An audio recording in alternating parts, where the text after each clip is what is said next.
రైతు బంధు అయితే దిక్కే లేదు. కేసీఆర్ ఉండగా జూన్ నెలలో ఖచ్చితంగా రైతు బంధు పడ్డది. ఇలా జూలై వచ్చిన ఒక్క రూపాయి కూడా రైతు బంధు ఇవ్వకుండా ఇలా రైతుల ఉసురు పోసుకుంటా ఉన్నారు. ఏమన్నంటే ఏరివేత, ఎవరికి గీత పెడదాం, ఎవరికి కోత పెడదాం, ఎవరికి బంధు పెడదాం, ఎంత కమ్మి చేద్దామని ఆలోచన చేస్తున్నారు తప్ప సకాలంలో రైతు బంధు ఇవ్వడంలో ఈ ప్రభుత్వం పూర్తిగా ఫెయిల్ అయిపోయింది. పాపం అవ్వా తాతలకు ఆ 2000 పింఛన్ కూడా వస్తలేదు. కేసీఆర్ ఉండగా 200 పెన్షన్ 2000 చేస్తా అంటే బరాబర్ 2000 చేసి ఇచ్చిండు మన కేసీఆర్. వీళ్ళు 4000 చేస్తామన్నారు.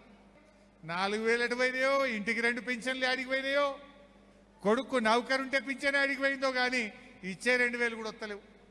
2 నెలల పింఛన్ బాకీ పడ్డారు. ఏప్రిల్ నెల పెన్షన్ మొన్న ఇచ్చిర్రు, జూన్ 25 తారీఖు ఇచ్చిర్రు. పక్కన ఆయనేమో ఆంధ్రప్రదేశ్లో 4000 ఇచ్చిండ్రు, ఈయన 4000 ఎడవైనాయి. బాండ్ పేపర్ల మీద రాసి ఇచ్చిర్రు, 100 రోజుల్లో 4000 పింఛన్ ఇస్తామన్నారు. ఈ గవర్నమెంట్ వచ్చినప్పటి నుంచి ఇప్పటికీ తులం బంగారం దిక్కులేదు. కళ్యాణ లక్ష్మి వచ్చే ₹1,00,000 కూడా బంద్ అయిపోయింది.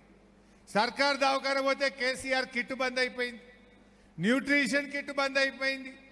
అన్ని బందే, కోతలు పెట్టుడు, బంద్ పెట్టుడు. ఇంతకు మించి కొత్తగా ఒక్కటన్నా వచ్చిందా ఈ ప్రభుత్వం వచ్చినాక?